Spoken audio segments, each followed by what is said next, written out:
Vamos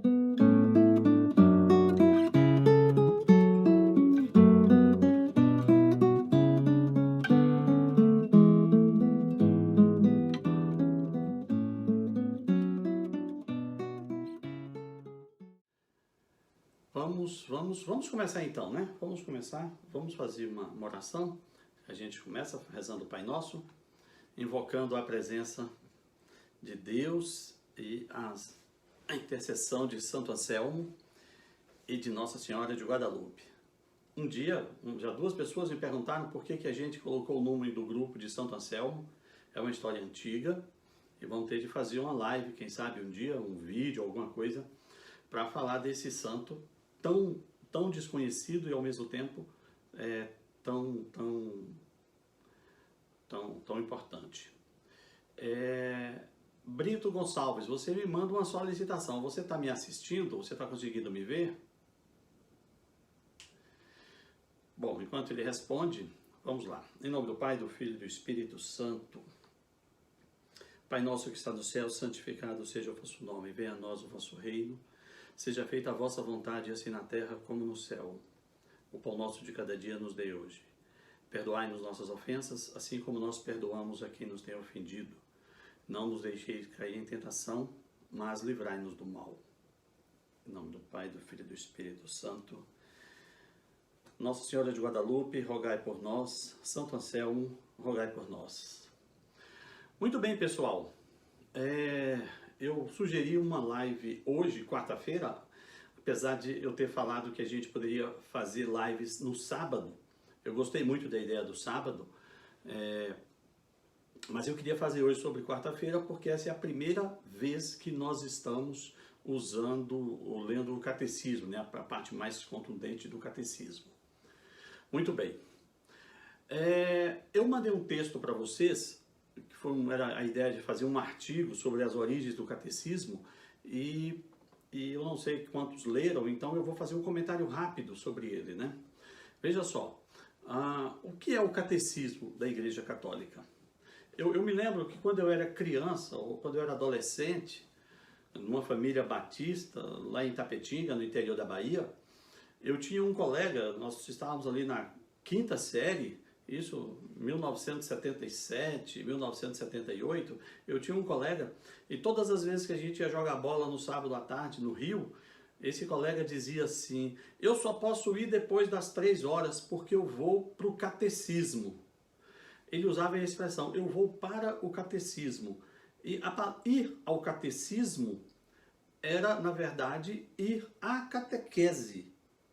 Ir à aula de catequese. Ele tinha uns 10, 11 anos, ele devia estar se preparando para a primeira comunhão, ou para a crisma, não sei. Então ele tinha aulas, ou ele tinha uma catequese na paróquia São José, em Itapetinga, mas a catequese era chamada de catecismo. Isso é uma coisa muito comum, não sei se do Nordeste, mas uma coisa muito comum de se chamar de catequese, ou de catecismo, aquilo que é, na verdade, a catequese, o ensinamento, né?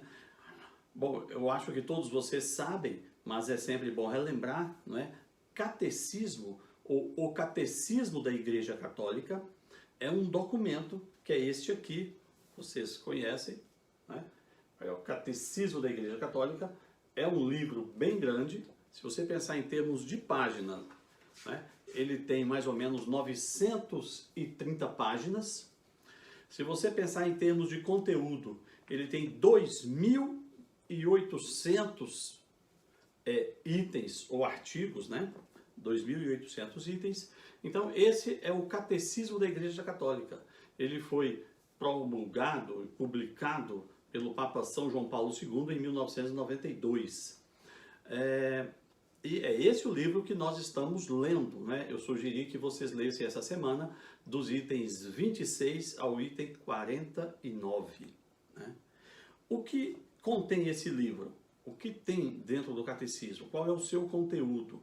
Bem, o catecismo, ele é uma síntese, um grande resumo, é meio contraditório, né? Um grande resumo. Exatamente, Patrícia.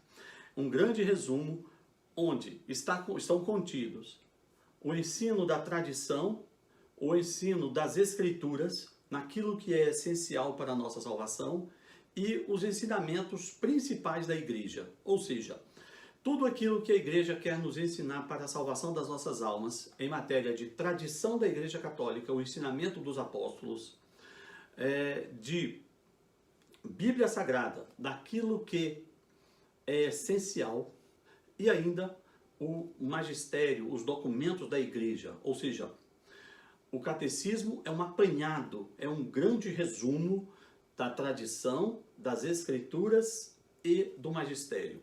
E a grande vantagem de você estudar o catecismo é porque você tem um livro organicamente preparado, organicamente estruturado, né? Nós vamos falar disso depois. Bom, é preciso entender que a ideia de ter um catecismo não é uma ideia nova. A ideia de ter um livro escrito que resumisse a fé dos apóstolos e os ensinamentos da igreja necessários para a salvação das almas não é uma novidade. Veja só que interessante.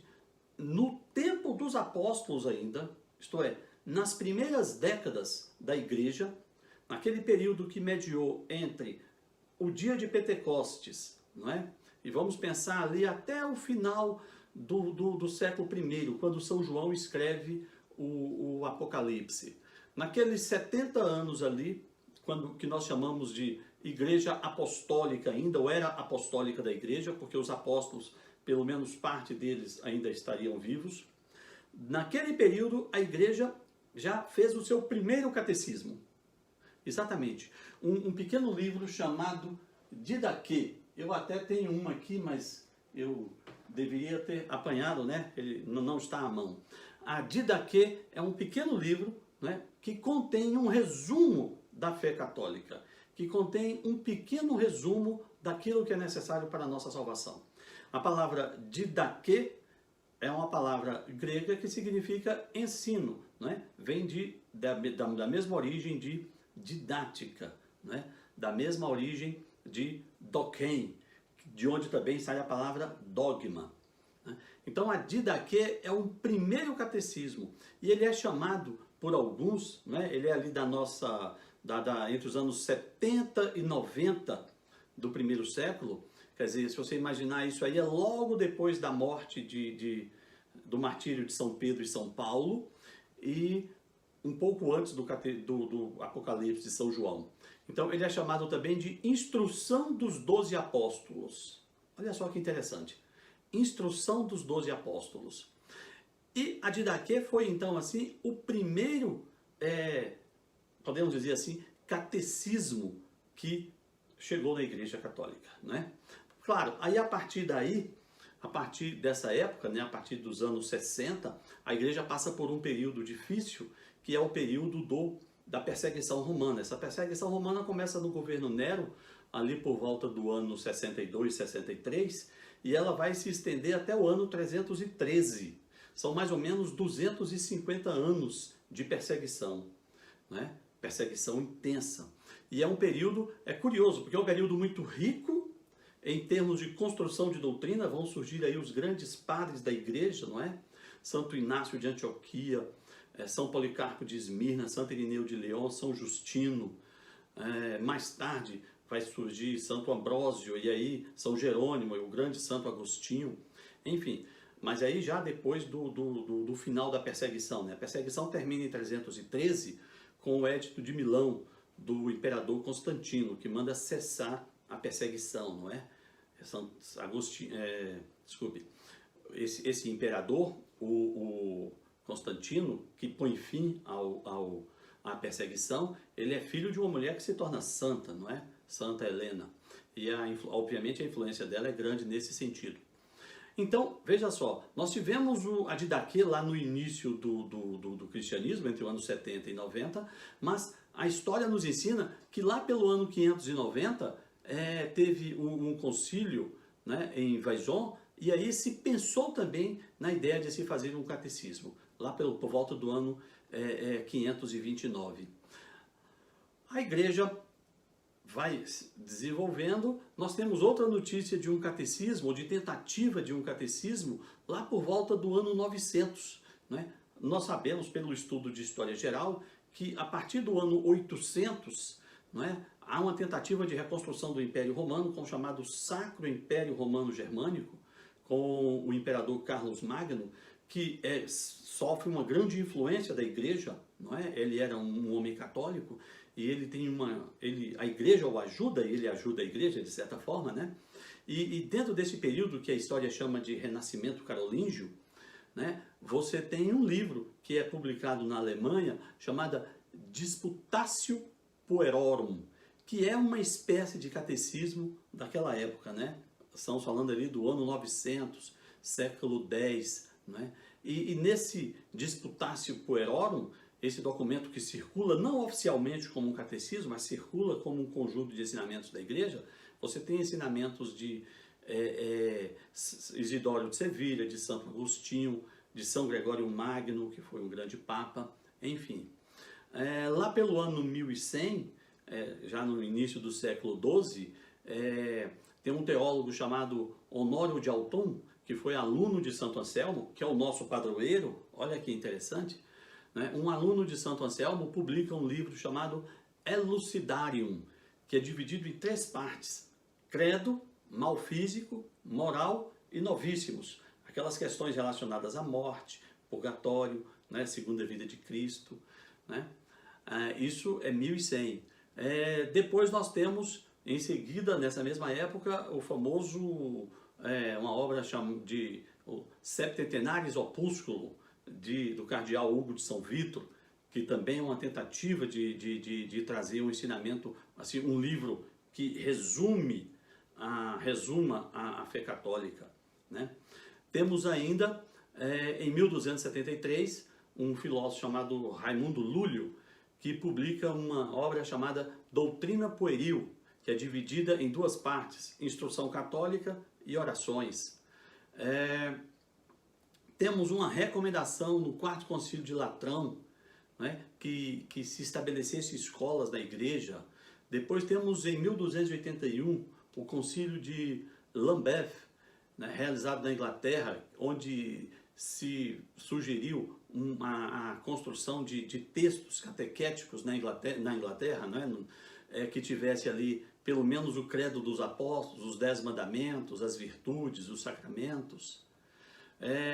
No ano 1400, início do século XV, eu tenho notícia aqui de um padre chamado Jean Gerson, que era chanceler da Universidade de Paris, que foi um sujeito também que trabalhou e sugeriu um resumo da obra cristã, esse voltado para crianças, não é? Olha que interessante, voltado para crianças. Por volta de 1509, você tem uma obra que circulou em Colônia, na Alemanha, onde tinha né, até hoje tem aquela catedral de Colônia, famosíssima lá, né? O Fundamento Eterni Felicitatis, né? O Fundamento da Eterna Felicidade, que era uma espécie de catecismo também, né? Com o credo dos apóstolos, o Pai Nosso, pecados capitais, pecados de cooperação, sacramentos, dons do Espírito Santo. No século XIII, um dos maiores nomes da Igreja Católica, Santo Tomás de Aquino, escreveu, não se sabe se com a intenção de formar um catecismo, mas escreveu 5 livrinhos, né, separados, um explicando o credo, o outro explicando o Pai Nosso, o outro explicando a saudação angélica, o outro explicando o decálogo e o 5º livro explicando os sacramentos, que se você reunir dá praticamente um catecismo. Então veja que desde a Didaquê até o século XIII, né, com Santo Agostinho, praticamente em quase todos os séculos você tem alguma manifestação da igreja no sentido de se ter um catecismo, de se ter uma obra que pudesse condensar o ensinamento da igreja, o conteúdo das escrituras, não é? E a tradição dos apóstolos, né? E mais o ensinamento dos santos, dos padres da igreja, para facilitar a instrução do povo de Deus. É preciso dizer aqui uma coisa que a gente vai ter de falar lá na frente, mas eu vou falar aqui rapidamente. A Bíblia Sagrada, tal qual nós conhecemos hoje, ela só foi organizada, compilada, todos aqueles 73 livros só puderam ser compilados juntos de uma só vez por volta do ano 398. da nossa era. Eu já expliquei isso aqui para vocês quando eu falei da memória do Papa Dámaso, né, no início de dezembro. O Papa Dámaso, primeiro, é o Papa que ali no final do século IV vai encomendar a um grande intelectual católico, a São Jerônimo de Estridão, que ele pegasse o Antigo Testamento, não é, lá dos judeus, que estava escrito em hebraico e aramaico, e que ele pegasse as cartas e os evangelhos do Novo Testamento, que estava todo escrito em grego, e ali a igreja já tinha percebido, por orientação do Espírito Santo, quais eram os livros inspirados, já tinha ajuntado esses livros e já tinha então afirmado o que eram as Escrituras Sagradas. Então, o São Jerônimo de Estridão, a pedido do Papa Dámaso, vai traduzir esse Velho Testamento do hebraico e aramaico para o latim e o Novo Testamento em grego para o latim. Por que isso? Porque nós estamos no ano 398, final do século IV. O grego só é falado no Oriente, estava em desuso. O hebraico, poucas pessoas em Israel falavam hebraico, não é? E o idioma que estava tomando corpo, que estava se colocando como o grande idioma da humanidade, era o latim, né? E assim foi até recentemente. Então, era preciso, até para preservar as escrituras, que tudo fosse vertido para o latim. Isso foi um pedido de São Jerônimo, de São Dámaso I a São Jerônimo, e isso foi feito em 398. Mas esses livros, a Bíblia era manuscrita, não é? Com toda aquela forma rebuscada de escrever, com letras grandes, com gravuras, com iluminuras. Então, uma única Bíblia era composta por vários volumes. Eu não tenho ideia, 10, 20, 30, 40, 50 volumes. Então, quem podia ter uma Bíblia se uma só era um conjunto de vários volumes?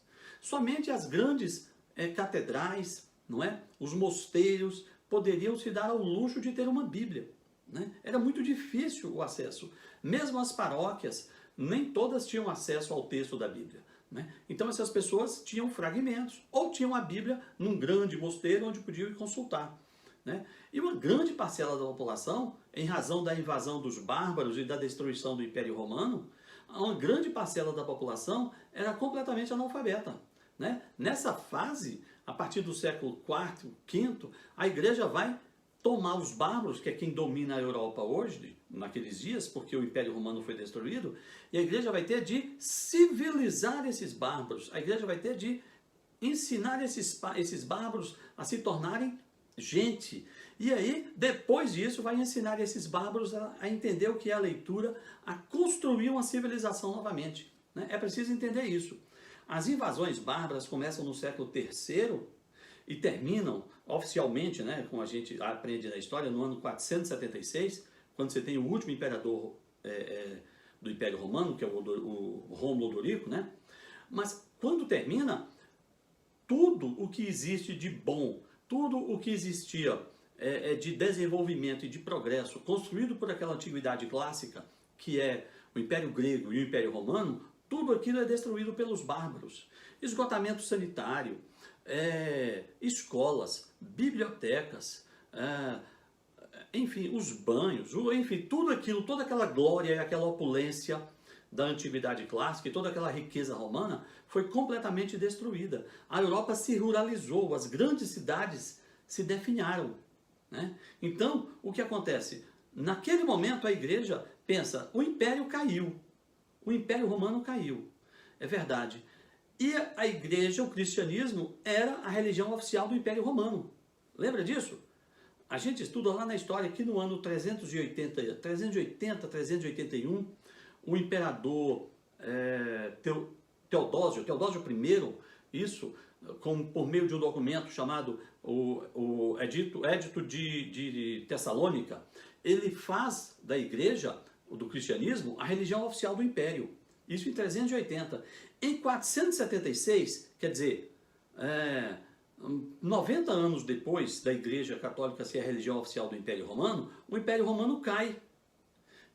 E aí, o que acontece? O normal é que a igreja católica sucumbisse, caísse junto com o império, porque ela era, então, parte do Império Romano, né, como religião oficial.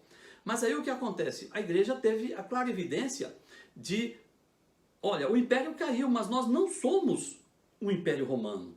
Nós somos uma instituição divina. Então o que é que nós vamos fazer agora? Nós vamos evangelizar os bárbaros.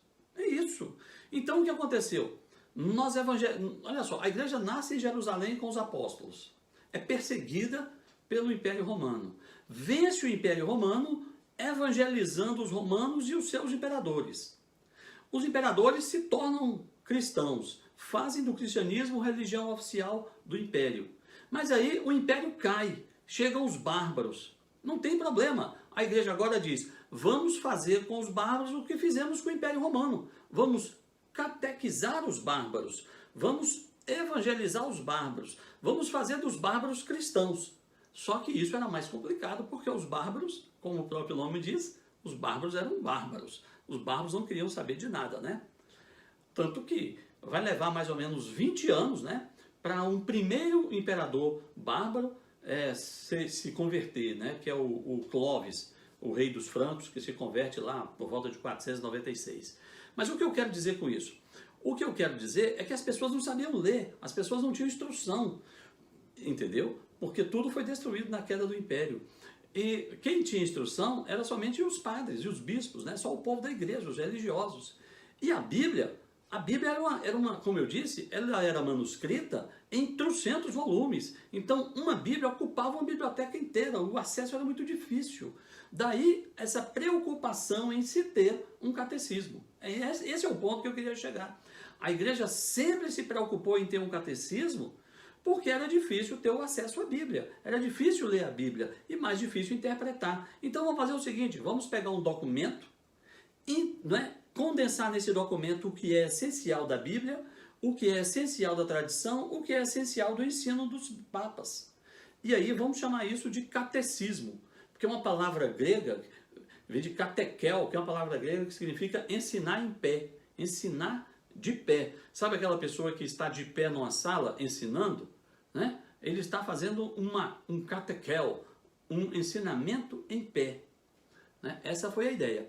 Então, eu fiz uma rápida leitura aqui para você ver que nós tivemos a Didaquê no primeiro século e tivemos várias outras tentativas de se criar um catecismo, ou tivemos catecismos regionais ao longo dos séculos, até o século XIII com Santo Tomás de Aquino, para mostrar para você que isso sempre foi uma preocupação da igreja.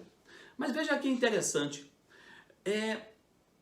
sabe quem foi o sujeito que deu um impulso para a Igreja Católica pensar em catecismo, continuar pensando em catecismo?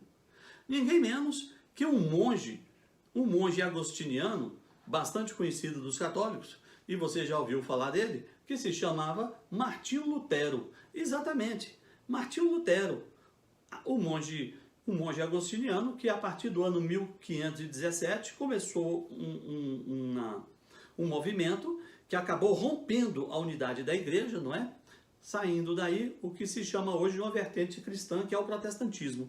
Lutero, como ele tinha um passado católico, ele era um homem muito instruído, era um doutor em teologia e filosofia, o Lutero viu que para aquele povo que o seguia, como cristãos, como uma outra forma de cristianismo, separado da igreja católica, que a melhor forma dele ensinar as pessoas era por meio do catecismo. E aí o próprio Lutero escreveu o seu catecismo, que é um catecismo muito, muito conhecido ainda pela Igreja da Confissão Evangélica Luterana. Aqui no Brasil você tem luteranos ainda, em número pequeno, e que usam até hoje o catecismo de Lutero. Pois bem, como a Igreja Católica, de certa forma, foi abalada em função do movimento protestante, ela tinha de dar uma resposta à sociedade e ao próprio movimento protestante, nós sabemos que a resposta da Igreja Católica foi o Concílio de Trento, realizado entre 1545 e 1563, onde ela teve de reafirmar alguns aspectos doutrinários e responder às objeções do movimento protestante. E então, esse Concílio de Trento, olhando para o passado, vendo a necessidade de instruir bem o povo, vai fazer o quê? Vai sugerir, então, a criação de um catecismo. Ou seja, é como se você imagine os padres e os bispos no Concílio de Trento, dizendo assim: caramba, a gente passou 1.300 anos compondo catecismos regionais e falando da necessidade de ter um grande catecismo geral para a igreja, não é? E o Lutero, que brigou com a gente, já fez o catecismo dele. Então vamos, claro, nós que criamos a ideia do catecismo, vamos fazer o nosso catecismo. E aí o Concílio de Trento determinou isso, e durante o papado de São Pio V, que vem logo depois de Trento, ali por volta de 1570, 1580, né, foi elaborado o chamado Catecismo Romano, ou Catecismo do Concílio de Trento, porque decorreu desse concílio, ou ainda Catecismo de Pio V, porque era o Papa que fez a promulgação desse catecismo, né? E aí esse catecismo teve vigência até agora, recentemente, até a década de 1900, até os anos 1960, né, do Concílio Vaticano II. Muito bem, ainda tivemos em 1597, aí não é propriamente um novo catecismo, mas aí uma figura muito importante, que é São Roberto Bellarmino, ele fez uma espécie de uma versão do catecismo romano na forma de perguntas e respostas, né? E o Papa São Pio X, que é um Papa agora recente, né, do início do século XX, São Pio X foi Papa ali entre 1903 e 1914, ele também fez uma espécie de um livro chamado Catecismo de São Pio X, que nada mais é do que uma forma de perguntas e respostas do Catecismo de Trento. Então, como eu falei, não é? Nós tivemos uma história longa de catecismo. Como nós também sabemos, você sabe, né? E quem não sabe vai saber agora, mas claro, você sabe, em 1958, né, o Papa São João XXIII, convocou um concílio de toda a Igreja Católica para discutir a forma de pregar o Evangelho, de ser Igreja Católica nos tempos de hoje, né? Ele chamou de um aggiornamento da Igreja, né? E isso foi o Concílio Vaticano II, realizado ali no início da década de 1960. João XXIII morreu em 62, 63, né? Quando começou o concílio, mas o Papa São Paulo VI deu continuidade e o concílio foi até 1965, e aí foi concluído.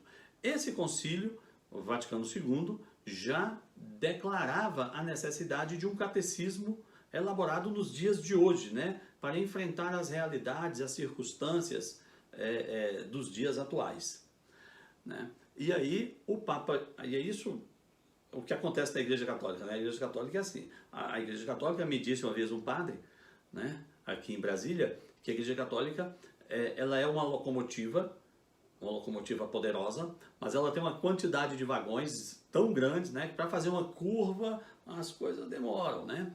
Então, o que acontece? O concílio decidiu isso na década de 60, e aí começam a ser produzidos os documentos do concílio nos anos 70 e 80, e aí, no final dos anos 80, o Papa, aí já João Paulo II, né, São João Paulo II, constituiu uma comissão para se elaborar um novo catecismo, né? E essa comissão foi presidida por ninguém menos que um dos maiores teólogos do século XX, um cardeal que vocês conhecem, chamado Joseph Ratzinger, né, que veio a ser depois o Papa Bento XVI. Joseph Ratzinger era o prefeito da Congregação para a Doutrina da Fé. Olha só, deixa eu explicar uma coisa aqui para quem não estiver acostumado. Vamos ter de fazer uma live um dia sobre organização da Igreja Católica. O Vaticano tem, o Papa tem ao seu redor um conjunto de órgãos chamado dicastérios. Esses órgãos são os órgãos de assessoramento direto do Papa. Esses dicastérios tratam dos temas mais relevantes da Igreja. Por exemplo, para resolver o problema de escolher uma pessoa que vai ser bispo, existe o dicastério dos bispos. Para discutir como se celebra a missa e como se administra o sacramento, existe o dicastério para o culto divino e a disciplina dos sacramentos. Para cuidar da vida religiosa, das congregações, enfim, dos mosteiros. Existe o dicastério da vida consagrada e religiosa, que é até presidida por um brasileiro, né, cujo prefeito é o cardeal João Braz de Aviz, ex-arcebispo aqui de Brasília. E existe o que talvez seja o principal dicastério da Igreja Católica, que é a Congregação para a Doutrina da Fé.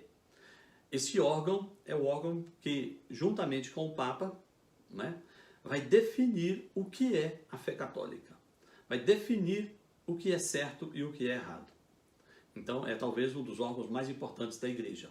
E João Paulo II, assim que ele se tornou Papa, um ano depois, ele colocou como prefeito, que é o nome que se dá desse dicastério, ninguém menos que o cardeal Joseph Ratzinger, né? Obviamente, João Paulo II, quando falou, bom, se eu tenho de ser Papa, eu preciso da ajuda do Ratzinger, né? E, sob a presidência do Ratzinger, um grupo de teólogos produziu esse livro, que é o Catecismo da Igreja Católica Atual, que nós vamos ler pelos próximos 2 anos seguidos. Bom, esse catecismo ele está organizado em 4 partes. Rapidamente aqui. Ele está organizado em 4 partes. Primeira parte, ele está dizendo aquilo que cremos. A primeira parte dele é a nossa profissão de fé.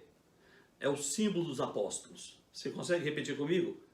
Creio em Deus Pai Todo-Poderoso, Criador dos céus e da terra, e em Jesus Cristo, seu único Filho, nosso Senhor, que foi concebido pelo poder do Espírito Santo, nasceu da Virgem Maria, padeceu sob Pôncio Pilatos, foi crucificado, morto e sepultado, desceu à mansão dos mortos, ressuscitou ao 3º dia, subiu aos céus, está assentado à direita de Deus Pai Todo-Poderoso, de onde há de vir a julgar os vivos e os mortos. Creio no Espírito Santo, na Santa Igreja Católica, na comunhão dos santos, na remissão dos pecados, na vida eterna. Amém. O catecismo é a primeira parte, a profissão de fé, é o esmiuçar desse credo. Então é importantíssimo o estudo, porque você precisa conhecer aquilo no qual você diz que crê. E todos os domingos você reza esse credo durante a missa. Lembra disso, né? Então você precisa conhecer cada uma dessas expressões. Depois de você dizer aquilo que você crê, a segunda parte do catecismo é a celebração do mistério cristão. Isto é, ele vai tratar dos sacramentos, dos 7 sacramentos da igreja. No nosso canal do YouTube, eu tenho disponível um curso sobre sacramentos. Já fiz a parte geral em 2 vídeos, batismo, crisma, eucaristia, e fiz a primeira parte da reconciliação. Tento terminar essa semana. Depois de você conhecer o mistério cristão, a celebração cristã, da missa e dos sacramentos, a terceira parte do catecismo é a vida em Cristo. E o que é a vida em Cristo? São João, na primeira carta, que a gente lia nas missas até a semana passada, diz o seguinte: se alguém ama a Deus, guardará os seus mandamentos. Amar a Deus é essencialmente conhecê-lo e guardar os mandamentos. Então, a terceira parte do catecismo é a análise dos 10 mandamentos da lei de Deus e dos 5 mandamentos da igreja. Por fim, o catecismo termina com uma análise da oração perfeita. E qual é a oração perfeita? A oração perfeita é aquela que o próprio Cristo nos ensinou e que nós rezamos na missa de domingo e rezamos em todas as missas e rezamos na nossa vida diária. Então, olha que genialidade é a composição desse catecismo. Primeiro, eu estudo aquilo no qual eu creio, a minha profissão de fé. Segundo, eu celebro aquilo que creio. Olha que riqueza. Primeiro, eu creio em Deus Pai Todo-Poderoso, Criador do céu e da terra, Jesus Cristo, seu único Filho, morte, ressurreição, eu creio nisso. Depois eu vou à missa e nos sacramentos eu vivo, eu celebro aquilo no qual eu creio. Por fim, a vida em Cristo, ou seja, eu vou viver na minha vida prática, eu vou viver no meu trabalho, na minha família, na minha relação com os amigos, na minha relação com a sociedade, eu vou viver a vida de Cristo. que é a vida que eu celebrei na missa, que é a vida que eu criei no credo. E por fim, eu vou falar com Deus na oração perfeita. Entenderam? Entenderam a organicidade desse catecismo? Claro, um negócio foi concebido, foi elaborado sob a presidência de Bento XVI. Ele não tinha outra saída senão ser perfeito. Muito bem, feita essa exposição geral sobre o catecismo, eu queria falar do que eu gostaria que eu coloquei lá pra gente no chamado dessa live, que é talvez um dos textos mais belos desse catecismo para mim, né? Para mim, que é algo que me comove profundamente, que é o seguinte: se você leu a primeira parte do catecismo, que são os itens de 1 a 25, você vai ver que ele é uma introdução geral. Ele não trata propriamente do ensinamento católico, do ensinamento cristão. Ele é uma exposição geral do que vem a ser o catecismo. É mais ou menos o que nós falamos aqui. O ensinamento propriamente do catecismo começa na primeira sessão, quando se começa a exposição do credo. E ela diz: eu creio, nós cremos. Então, o item 26 vai dizer que é preciso conhecer a nossa fé. Então, o item 26 diz: quando professamos a nossa fé, começamos a dizer creio. Cremos, né? Você diz: creio em Deus Pai Todo-Poderoso. Isso até virou gíria no Brasil, né? Quando você vê uma coisa assustadora, né? No Nordeste, então, né? Eu sou nordestino. No Nordeste, quando a gente vê uma coisa assustadora, a gente fala: creio em Deus Pai, né? Já é um clamor por Deus, né? Cremos. Portanto, antes de expor a fé da igreja, tal qual como é confessada no credo, você precisa saber qual é essa fé na qual você diz que crê. E aí começa a exposição no item 27.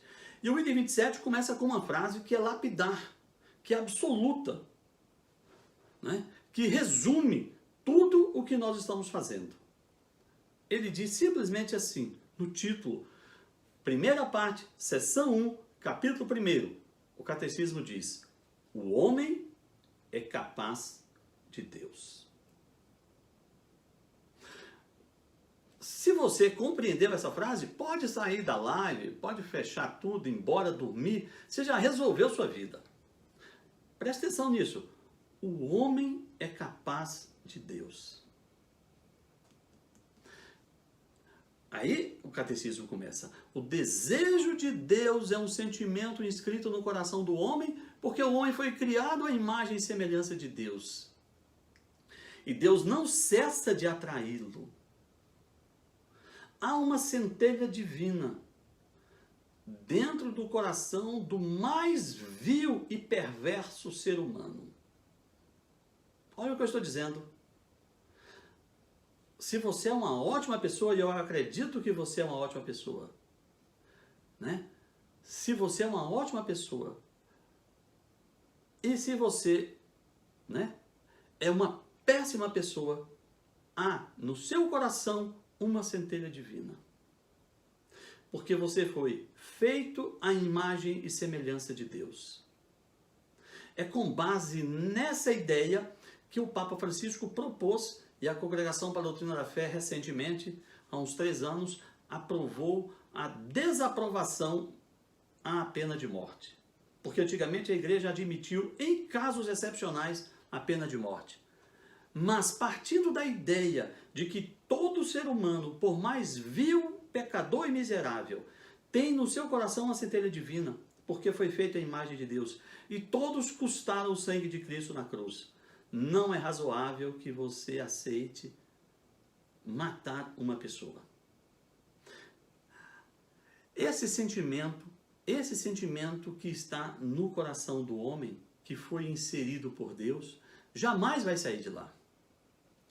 E, de muitos modos, na história humana, no tempo e no espaço, isto é, em todos os lugares do mundo, em todas as civilizações, em todas as épocas, você vai ter sempre o ser humano buscando alguma forma de exprimir uma saudade daquilo que ele ainda não viu. Você vê que até Renato Russo, na música Índios, em 1983, 1984, conseguiu expressar esse desejo.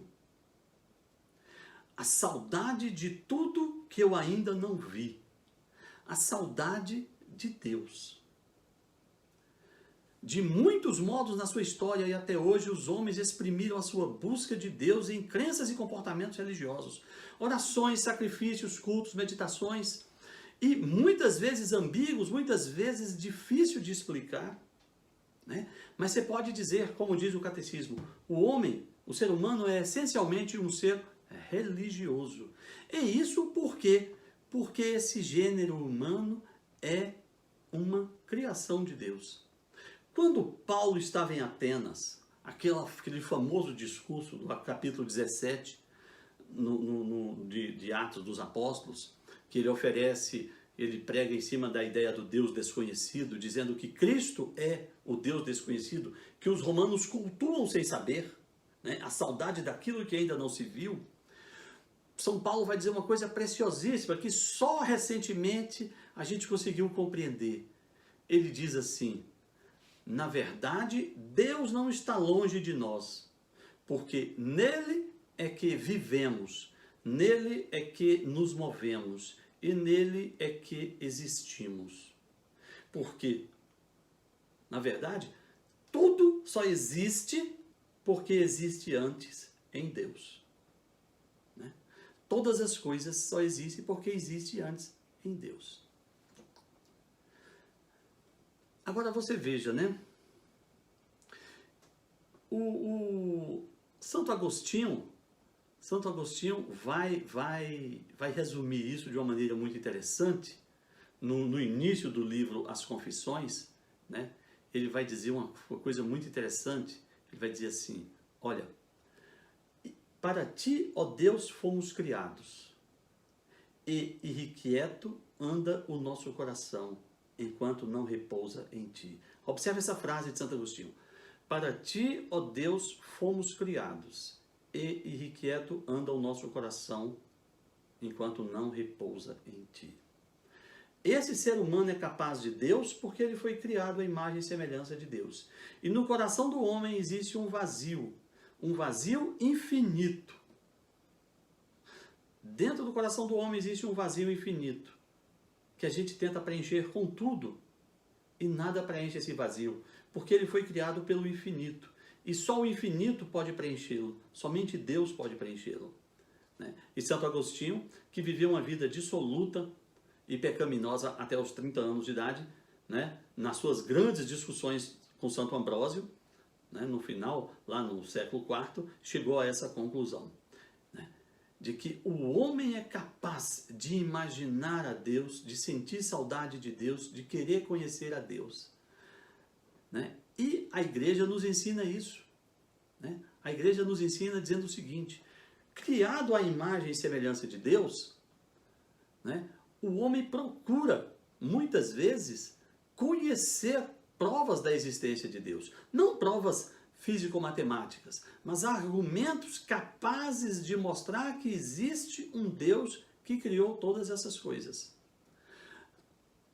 Por exemplo, a perfeição, a beleza do mundo, não é? A partir do movimento, o devir, a contingência, a ordem, as estações do ano, o ciclo da água, a origem do universo, a grandeza do universo.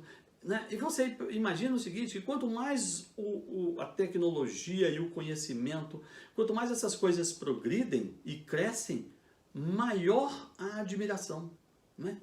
Maior a compreensão, maior o embelezamento. Na encíclica Humani Generis, do Papa Pio XII, de 1950, quando ele discute a questão da igreja e da teoria da evolução, ele fala o seguinte, que a ciência moderna tem buscado de muitas formas descobrir qual é a origem do universo, descobrir qual é a origem da vida e descobrir até se a vida humana não veio de uma matéria viva pré-existente, na forma de um processo evolutivo. né? E ele, ao invés da igreja se colocar contra isso, aí ele vai dizer o seguinte, que quanto mais se estuda esses fenômenos de origem, fim, tamanho, expansão, contração do universo, mais beleza se encontra e mais incrível ainda se torna a ideia de que foi Deus que criou todas as coisas.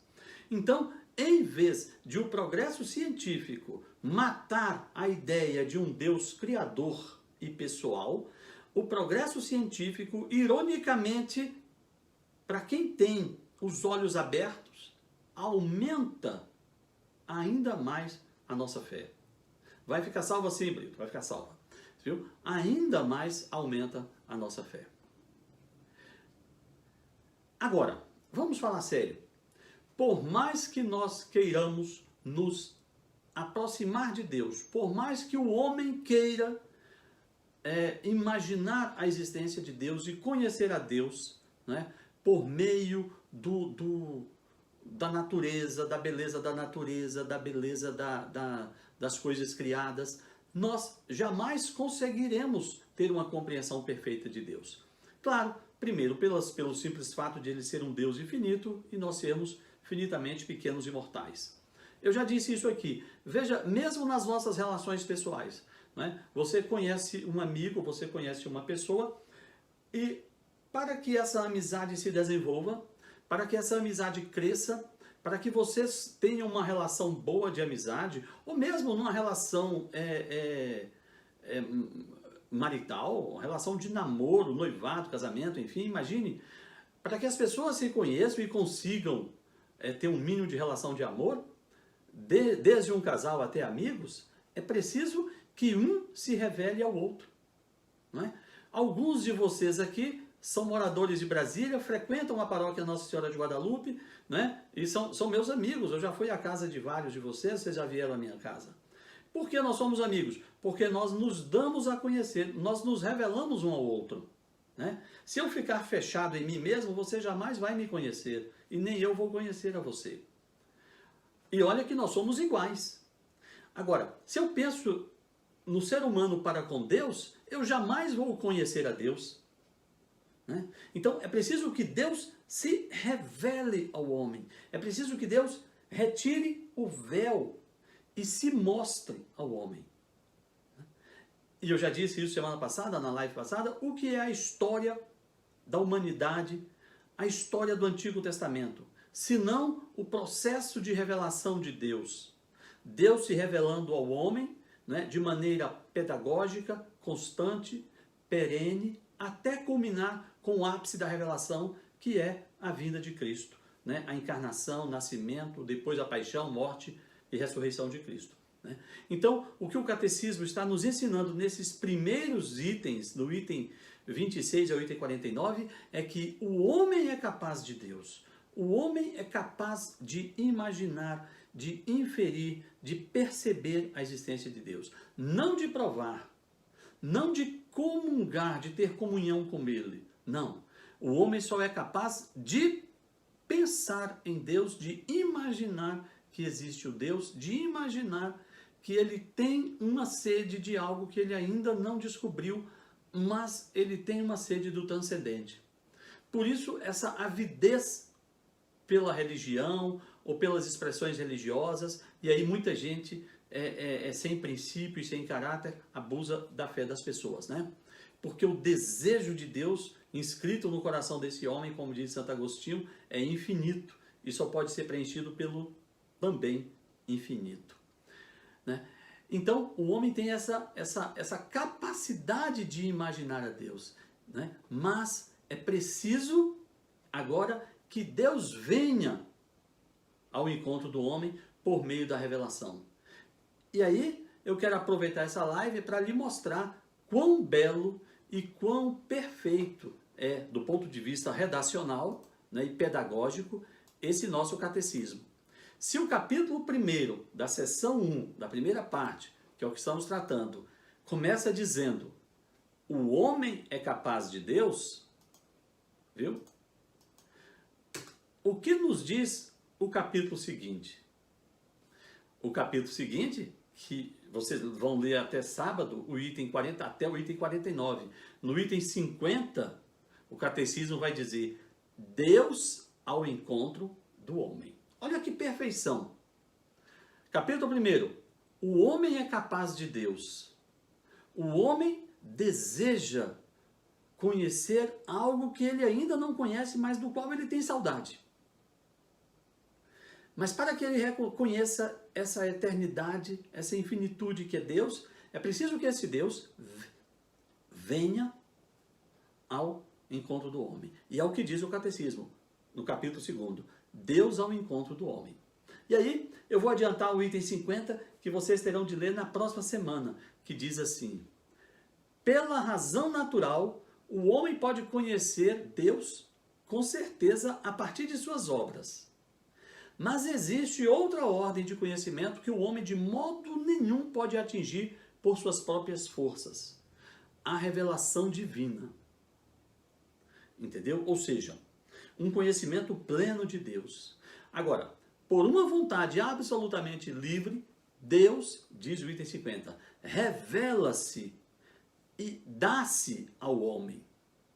E falo revelando o seu mistério e desígnio benevolente que desde toda a eternidade estabeleceu em Cristo em favor de todos os homens. Revela plenamente o seu desígnio, enviando o seu Filho bem-amado, nosso Senhor Jesus Cristo, e o Espírito Santo. E aí começa a revelação de Deus.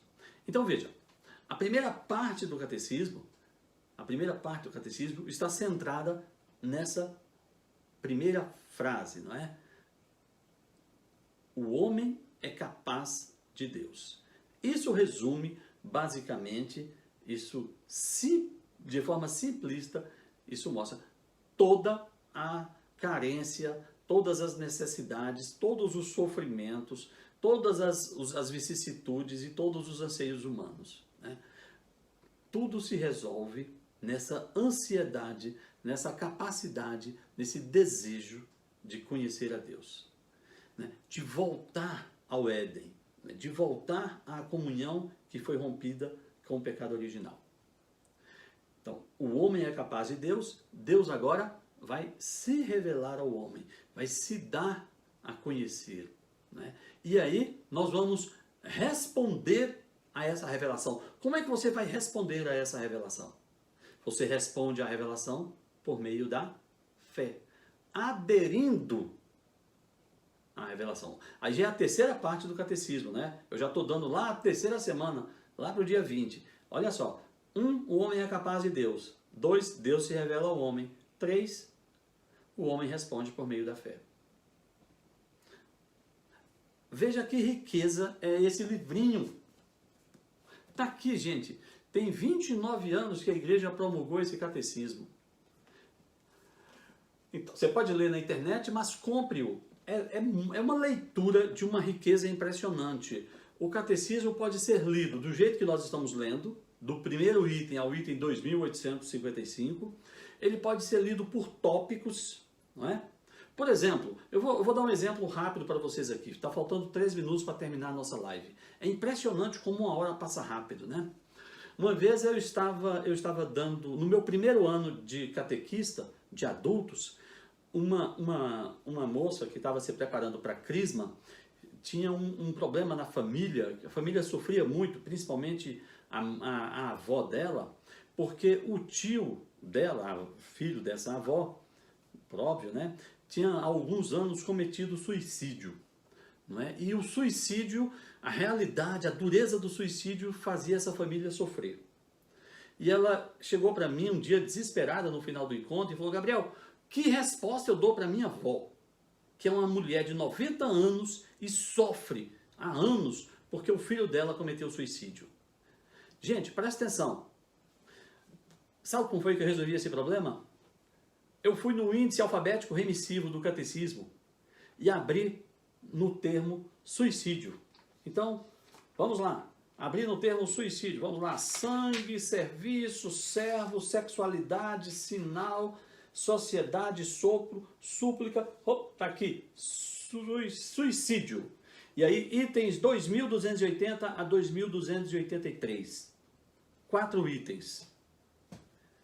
4 itens capazes de consolar a maior dor que uma família pode experimentar, que é a dor do suicídio na sua casa. A resposta da Igreja Católica, por meio do catecismo, para o drama do suicídio, foi capaz de restaurar a vida dessa família. Então prestem atenção, vamos levar esse estudo do catecismo a sério. Tá certo, pessoal? Infelizmente, nós vamos acabar daqui a 1 minuto ou 2. Uma outra questão. Eu vou aproveitar isso aqui para outra questão. Na turma seguinte, eu ainda como catequista de adultos, que é uma atividade que eu desempenho até hoje, na turma seguinte, nós tivemos um rapaz que era homossexual, não é? E um dia ele veio falar comigo sobre o seu drama, a sua situação de ter uma tendência homossexual, mas querer ser uma pessoa católica e querer viver a virtude da castidade e não se entregar ao pecado, apesar de ter uma tendência homossexual. Então, o que eu fiz? Eu voltei no índice alfabético remissivo, procurei a palavra homossexualidade, e você vai ler depois, procure isso lá. É um dos textos mais belos, mais bonitos, mais carinhosos que você pode imaginar em relação às pessoas com tendências homossexuais, sem descuidar de um fato, de que os atos homossexuais são atos pecaminosos que jamais podem ser aprovados, mas ao mesmo tempo, a pessoa com tendência homossexual que quer se aproximar da igreja tem de ser recebida com um abraço, com carinho, com afeição, com respeito e sem nenhuma discriminação. Então, todo e qualquer texto, todo e qualquer item, todo e qualquer assunto que você procurar nesse catecismo, você vai encontrar uma riqueza fantástica, porque aqui, como eu disse, você tem uma síntese da tradição apostólica, de 2000 anos de tradição que nós temos, uma síntese das Sagradas Escrituras, uma síntese de 2000 anos dos maiores pensadores da humanidade, né? Gente como Santo Agostinho, como Santo Anselmo, como São Boaventura, São Roberto Bellarmino e tantos outros, né? E, enfim, você tem a beleza da liturgia, você tem tudo isso condensado no livro de pouco mais de 900 páginas. Então, é uma leitura de enriquecimento. Quando você terminar de ler esse catecismo, você vai se tornar, do ponto de vista de conhecimento, do ponto de vista de formação, uma pessoa bem diferente. Tá certo? Ainda falta aí 50 e poucos segundos. Mais uma vez, obrigado por terem vindo. Nós estamos aí com um índice muito bom, né? Eu vou disponibilizar a filmagem dessa live no YouTube depois. Não se esqueça, por favor, de se inscrever no YouTube, por favor. É preciso se inscrever no YouTube. Já tem 16 vídeos lá, eu vou tentar colocar mais 2 até amanhã. Se você puder e gostar, faça comentários, faça perguntas, porque essas redes sociais lidam com esse movimento, entende? E para a gente alcançar mais pessoas, tá certo? Então, gente, sob a intercessão de Nossa Senhora de Guadalupe, sob a intercessão de Santo Anselmo, né? Vamos fazer uma live sobre o grande Anselmo. Fique com Deus. Em nome do Pai, do Filho e do Espírito Santo.